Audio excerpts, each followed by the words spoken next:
everyone, Sean Q here, and in this video, I'm going to be talking about how you can really stand as a leader in the marketplace.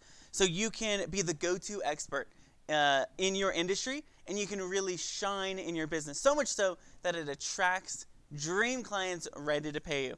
Let's go ahead and jump right in.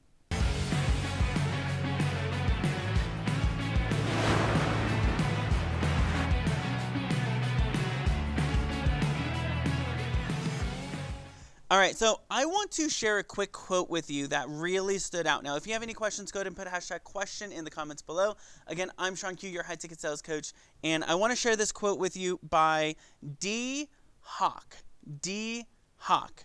And Dee says this: given the right circumstances, from no more than dreams, determination, and the liberty to try, quite ordinary people consistently do extraordinary things.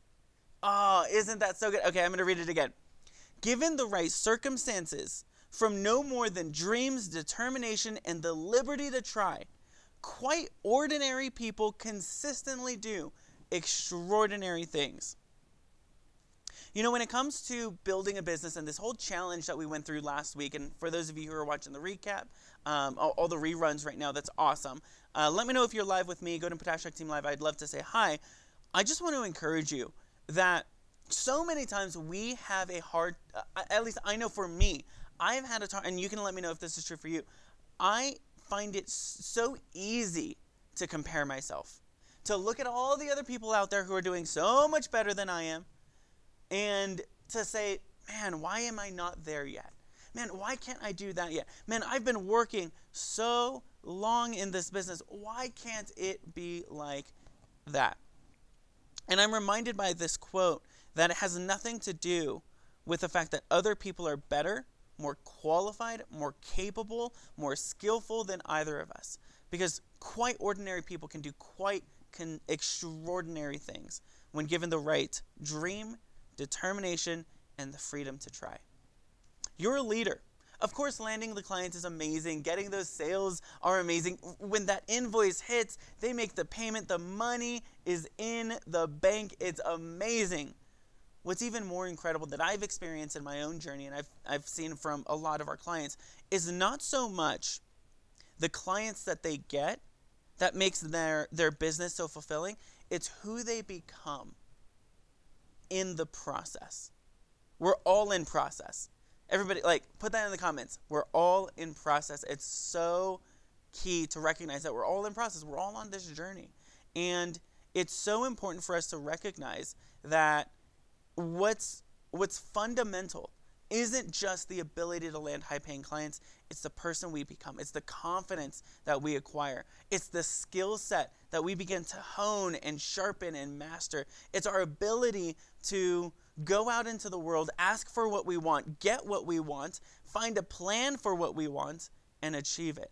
So landing clients is amazing. I want to touch on something that's a little bit deeper. I'm going to read another quote. It says, no world-class entrepreneur has ever done anything on their own. They always surround themselves with people who know more than they do, with people who are as good at what they do as they are, people who are committed to their growth and their vision, people who are inspired and inspiring, people who are so committed to engaging with life in a world-class way that they never let the people who depend upon them play anything less than a world-class game. World-class entrepreneurs know that building a world-class company comes from a world-class commitment. I'm going to read that last line again. World-class entrepreneurs know that building a world-class company calls for a world-class commitment. It requires you to engage with life, to take life by the reins, and to say, this is my only life, so I am going to go out and do everything that they said I couldn't. I'm going to prove the haters and the critics wrong. I'm going to prove to myself that I have the ability to go out and do everything that I've ever dreamed of doing.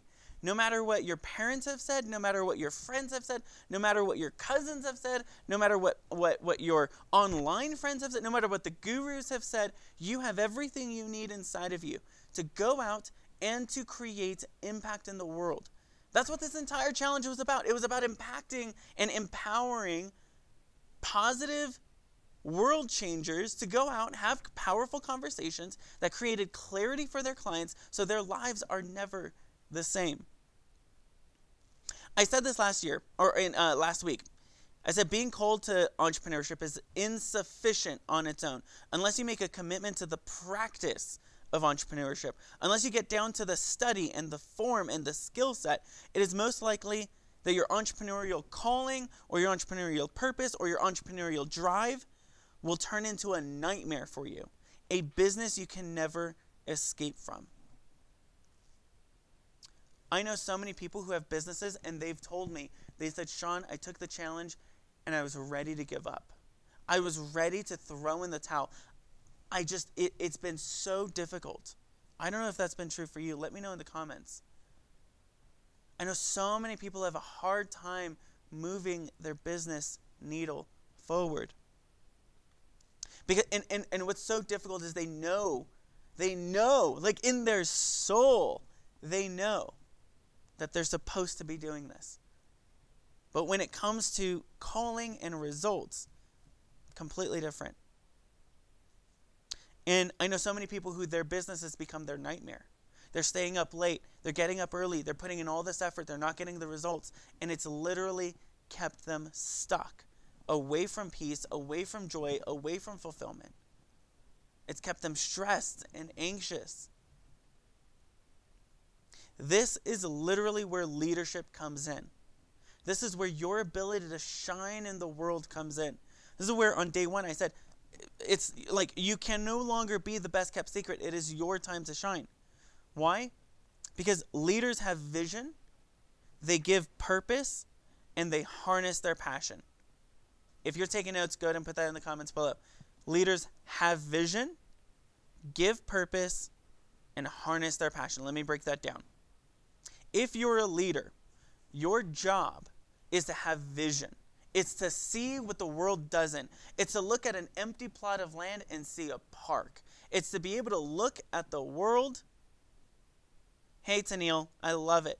Be able to look at the world as it is, but then be able to envision the world as it should be and then actively work towards it. It's to craft this image of what is possible so that those people who are still asleep to the possibilities wake up, rise up, and say, yes, I believe in that mission and I'm willing to come under that mission so that we can make the world a better place. That's your job as a leader, as an entrepreneur, as a copywriter, as a social media manager, as a VA, as a web developer, as a coach.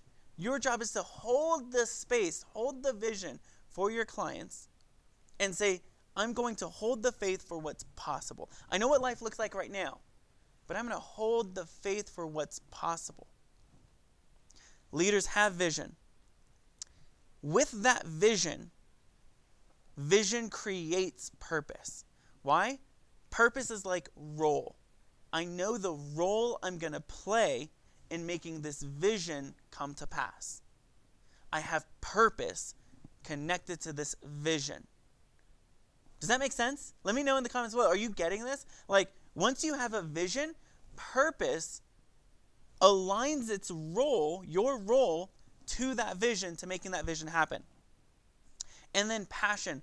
Passion is drive. It is energy. It is activity. It's what you wake up in the morning that just pulls you out of bed, out of that comfortable place. Hey, Lance, so good to see you. Passion energizes. So you have the vision as a leader. You provide purpose to everyone who also believes in that vision and says, okay, my role in making this vision happen is this. This is my purpose. And now passion gets them excited to actually do the work. As a leader, your job is to have vision, give purpose, and harness passion. Leaders don't ask, is this important to me? Instead, they ask, do I behave like this is important to me? They ask, do I give my business the time and attention and passion it deserves on a consistent basis? And they ask, do I take my life seriously or not? They don't ask, is this important to me? They ask, do I behave? Do my routines and my habits and my actions and my output align with the priority I've placed on this vision?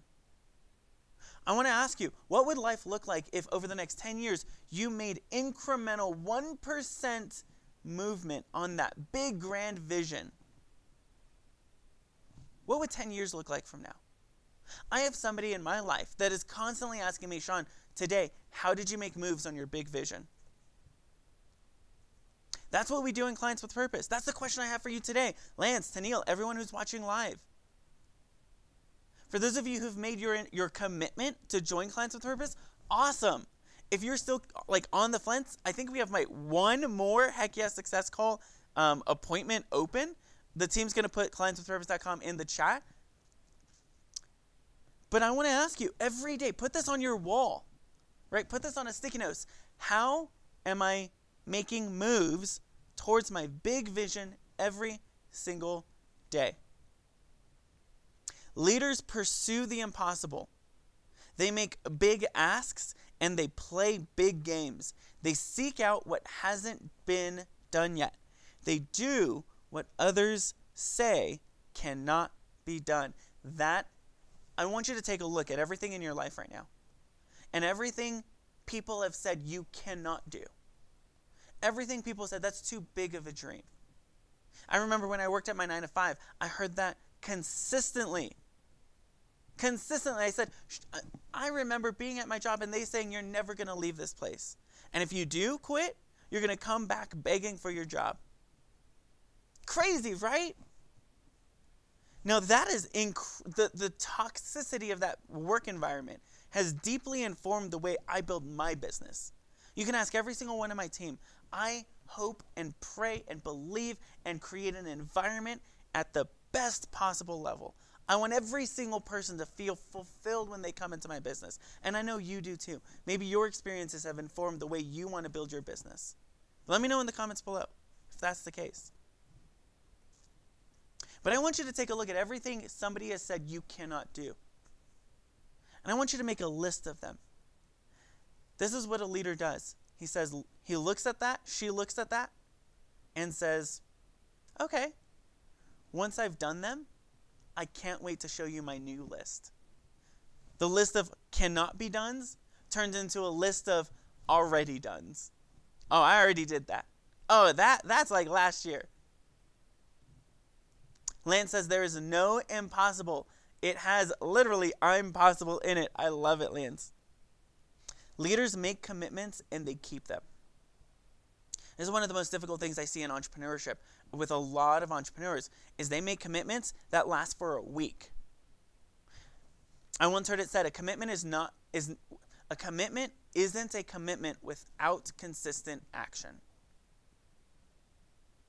A commitment with no action is no commitment at all.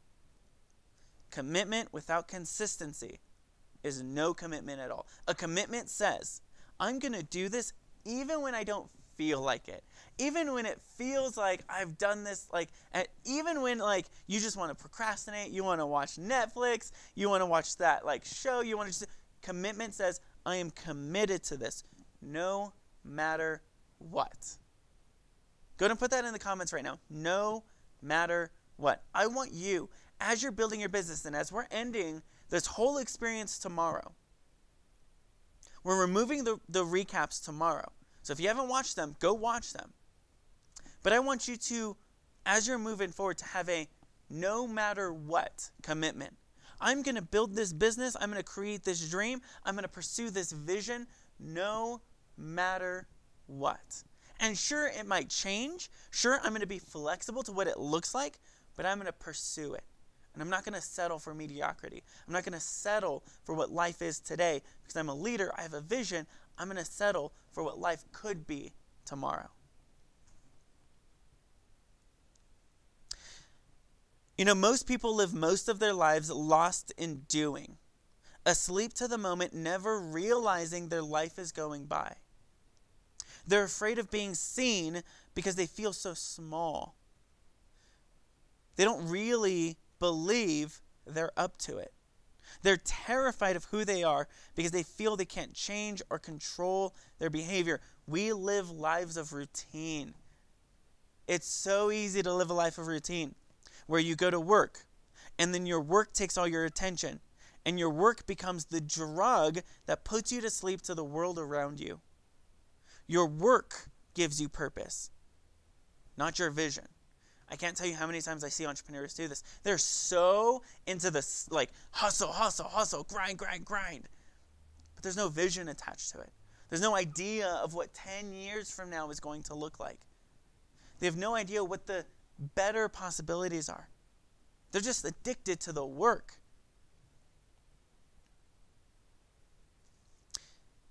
I don't know about you, but I've oftentimes, especially when I was just getting started, I was addicted to the feeling of being needed. And this oftentimes came up with my people-pleasing desire. I just wanted to please everyone. And I wanted to feel like I was important, like I was needed, like the people I surrounded myself needed me. And guess what? That turned into a lot of manipulation. It turned into a lot of me being used and abused and put to the side. And then I would crave, oh man, if only they needed me. Here's the truth. I don't work with people who need me. I work with people who want me. I don't need you. Here's the reality. I said this yesterday. You're not a savior. You're a leader. And leaders, when they have people who want to be there, oh, it's the best thing in the world. When you have a staff that wants to be at work, when you have family that wants to be near you, when you have connections and friends that crave being with you because they love it, there's joy from it. As opposed to people who have their own agendas and say, I need you for my agenda. Oh, there's a huge difference. So I want to encourage you. I said this yesterday, don't be a savior, be a leader. I want to share this as well. Don't work with people who need you. Work with people who want you. And then on top of that, don't feel like you have to fit in. If you're trying to put on a mask and fit in with every crowd, every client that comes in, and you're shifting and shaping who you are based off of who you're working with, there's a better way. Where you say, I'm going to work with people who bring out the best in me. Who allow me to be myself and who I truly am. Who showcase a sense and an environment of belonging. There's a difference between fitting in and belonging. Fitting in is I need to be like everyone else. Belonging is I can be myself and everyone here loves it. Everyone here accepts it.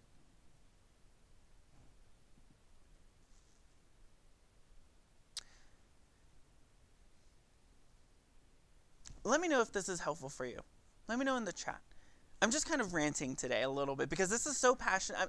I'm so passionate about seeing entrepreneurs not just fumble into work, but really shine as the leader that they're called to be.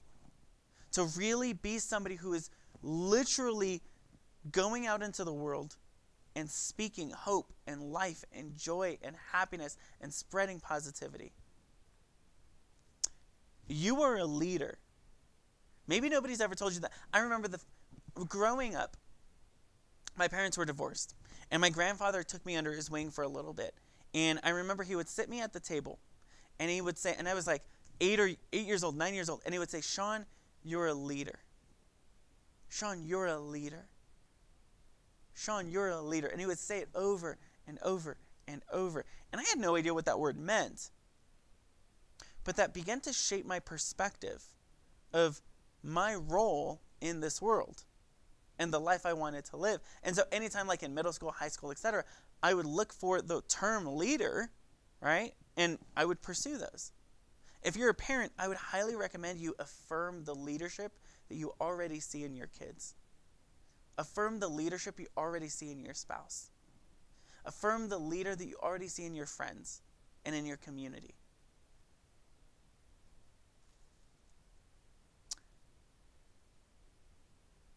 The reason why I bring that up is because sometimes we need to be reminded. I remember I was sitting at I was having dinner with this incredible influencer, and just incredible person.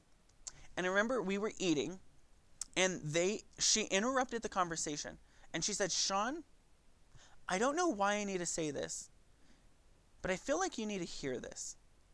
You're an influencer. You already are. Step into it." I know a lot of people, they're waiting to be a leader. They're waiting to be influential. They're waiting to change the world. But when she gave me permission, I literally got goosebumps, and I realized I had been holding myself back simply because nobody had given me permission to be who I truly wanted to be. And so here's your permission. This is me sitting at dinner with you and sharing with you, Nilu, Lance, Victoria, every single person live. You're already a leader.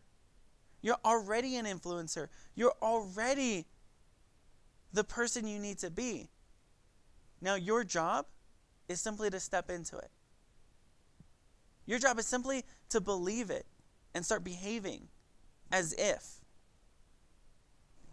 Behavior follows identity. Catch this. Behavior follows identity. Who you believe you are will directly impact what you believe you can do. If you believe you are a leader, you're going to start behaving like a leader. If you believe you're an amateur, you're going to behave like you're an amateur. So I want you to say this out loud right now. Say it out loud, literally. I am a leader. I am called to do the work of leadership. I want you to start getting comfortable with the idea that you're a leader. Literally, repeat it. Repeat what I just said 10 times a day.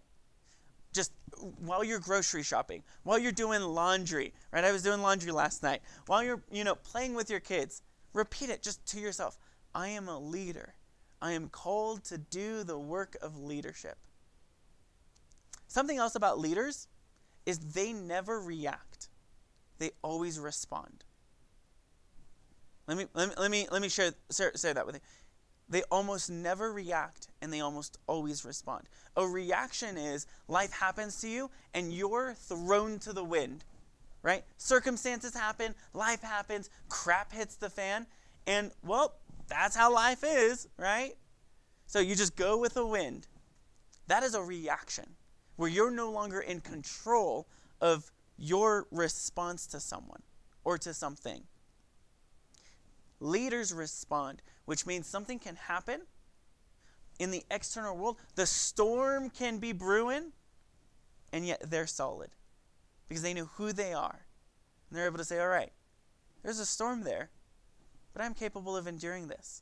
Or there's a storm out there, but there's a bigger storm in here. Leaders respond to the world, not react. Say this, I am a leader. I am called to do the work of leadership. And then stop looking for purpose. Start creating vision. I believe you have a God-given ability to create, to imagine. It's one of the greatest skill sets we have, to imagine, to daydream. Stop finding the role. Start finding the vision. When you find the vision, the purpose will come. If you can't communicate what you want, you'll never have it. Somebody put that in the comments below. If you can't communicate what you want, you'll never have it. So I want you to take out a journal, put some music on, right? Ask yourself and call into yourself, what do I want? Deeply want from my family, from my finances, from my fitness, from my marriage, from my friendships, from my business. And write it down. Do you know 2% of of Americans, 2% in their entire life, write down their goals? 2%. So if you're in another country, I don't know what that stat is, but write it down. Get it down. And then finally, the last thing I want you to do as a leader, and if you have any questions, I'm going to do a couple of questions if they come in, is once you've committed to being a leader, once you've created your vision, you've written it down, the third thing to do is to share it. Share your vision. Share what you want. Me and my wife had a very interesting conversation, and it was actually very emotional for me, which I'll touch on in a second, back in December. And we were in actually a pretty difficult conversation. We were kind of arguing a little bit. We were driving around, we were arguing a little bit, and we finally uncovered one of the challenges that I've always faced growing up was sharing what I wanted. And so instead of saying, I want to go to the park, I would use this kind of language. I would say, let's go to the park. Instead of me saying, I want to go to the park with you, I would say, let's go to the park. And the difference in that language is, let's go to the park assumes that we're already in partnership, right? It also removes me and my desire from what I want. And it also removes me from the person I want to do it with, go out with, right?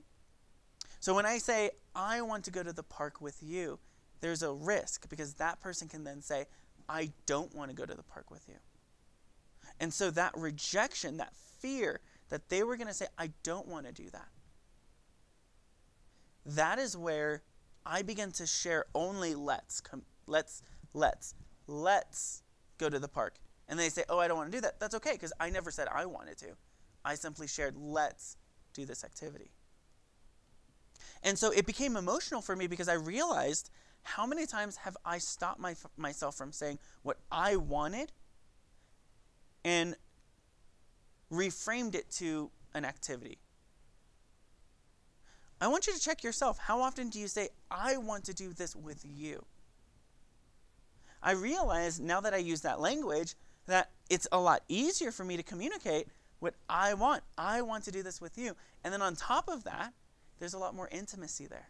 There's a lot deeper connection. So when I go to a team member and I say, I want to do this with you. When I go to my wife and I say, I want to do this with you. When I say, there's a vulnerability there because there is a risk of rejection. True vulnerability. And guess what? Vulnerability is the antidote to shame. The antidote to thinking you're a bad person or you don't deserve what you want. Leaders ask for what they want. But if you can't communicate what you want, you'll never have it. So, as a leader, commit to being a leader. Craft that vision, document it somewhere. Maybe it's in a journal, Word doc, what have you. Then share it with the world. Share it with those you love. And never stop sharing it. Share what you want. Share what you want. Share it over and over and over. I will one day write $1 million check to a nonprofit that we're so passionate about. One day, I'm going to be able to give away $100 bills every single day to 100 people at random. All right, one day, I'm going to be able to donate and be a part of such big things. And we're actively working towards it. Right? It's not just a someday. It's okay, one day that's going to happen because we're putting action to our words. But share what you want. Share it. So we have a couple of questions that came in. And if you have any questions, go ahead and put #question in the comments and I'll make sure to answer it. And this was kind of a random thing just on my heart. I wanted to share, and I hope this was helpful for many of you. I want to read a couple of comments. Tracy says, that's huge. If it doesn't happen, no disappointment or vulnerability. Yes. Heather asks a question, how do you deal with the scarcity mindset of what if I share my idea with too many people and someone copies me or does it before I can? That's a great question. Before I do that, Wisdom, would you mind giving me my water? Yeah, you can just hand it to me. Can we give it up for my team? My team is amazing. Okay, so How do you deal with the scarcity mindset of what if I share my ideas with too many people and someone copies me or does it before I can? It's a great question. I'm going to drink some water before I answer it. Okay. So there's a couple of different things here. Number one, there's the risk that somebody could take what you're doing and completely copy it. I'm going to tell you that the likelihood that someone takes action on an idea is very low, especially without commitment. Without commitment, the likelihood of someone taking action on an idea, I mean, there are $1 billion ideas out there that nobody's taken action on. I could literally give 10 ideas right now. You could give 10 ideas right now. Nobody's going to do it. Why? Because they have their own agenda. They're doing their own thing. So there's that one. Number two, as far as sharing your ideas and worrying that somebody's going to copy it or do it before you do, people are doing live stream right now, right? People are doing live stream in a studio like I am. Nobody can do it like I do it. And I can't do it like anyone else does it. At your most powerful and your most influential and your most confident, you are just you. You're not you plus everyone else. You're you. And so if it is a business idea, or, you know, people are going to do, like, there's literally thousands, if not tens of thousands, if not hundreds of thousands of masterminds out there. Tens of thousands of, like, sales processes out there. I've had people take our training, do it word for word themselves. They don't get anywhere. Right? And I've been told, well, welcome to the club. But this is what I do. If you're afraid that somebody's going to take your idea, start working towards it. Like, start taking action on it. Start going. Start moving. Start doing something with that idea. Don't allow the fear that somebody's going to do something with it stop you from doing something with it. So go take that action. And then as far as scarcity mindsets are concerned, mindsets are perspectives. They're lenses that we're given as we grow up. Let me give you an example. If you grew up in an incredibly wealthy family, you have a mindset already built in because all you know is wealth. So you have a wealth mindset. If you grew up like I did, not in an affluent community, like in an incredibly poor community where like the most businesses I saw were boarded up, then the lens or the perspective of the world, the mindset you're going to have around the world is going to be based off of your experience. And so when it comes to mindset, a couple of different things. Document what that mindset is. Document where you got that mindset, the relationship you have with it, and then document the way you want it to change. Right? For those of you, for me, at least with like money mindset, for example, and scarcity in regards to money, I thought we won't ever have enough. There's never going to be enough. You'll never have enough money. And I wrote those down, and I worked my process. I worked what I teach. And I documented that. I said, where did that come from? And that came from my family, my parents, my grandparents, my friends. That came from the school teachers that I worked with, or that I learned under, that constantly complained about not having enough money in the school system. I documented where I got that from. Then I said, okay, what is my relationship to that mindset? Well, that makes sense of the world for me.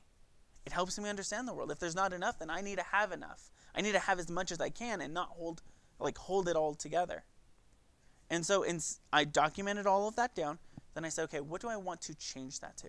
Well, instead of there's never enough, there's always enough. And I can always find more. There's always enough and I can always find more. And then I said, okay, where can I learn that from? And I began to say, okay, well, there's content out there. There are podcasts, YouTube videos, courses, masterminds, coaches that I can begin to source new mindsets from. Then I was going to say, what is my relationship to that mindset? What is that mindset going to allow me to do? Well, it's going to make sense of the world at an even greater level. And it's going to make sense of my role in the world. I'm going to be able to change the world. I'm going to be able to invest in the things I want to. I'm going to be able to resource the things that I deeply care about.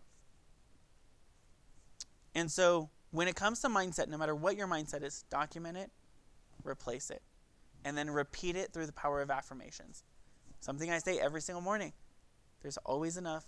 I am enough. there's always enough, and I can always find more. So let me know if that was helpful, Heather. There's always enough, and I can find more. I can always find more. So great, Lance. So I hope this was incredibly helpful. Leadership in and of itself is such a fundamental part of business, such a fundamental part of the journey. Because if you're not working on yourself, if you're not developing yourself, if you're not creating and experiencing insight, I am not who I need to be, right?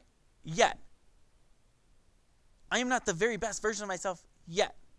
Why? Because I'm still learning about myself. I'm still developing insights about myself. But if you're not getting new insights into who you are, and you're not replacing old mindsets, and you're not standing as a leader, you're not consistently developing yourself, you can't expect anything on the outside to change. Until you change, nothing else will change. So you got to change first. Stand as a leader. You are a leader. You can change the world. You have this one life. Go make a difference. I'm Sean Q, your high ticket sales coach, and I'll see you in the next video.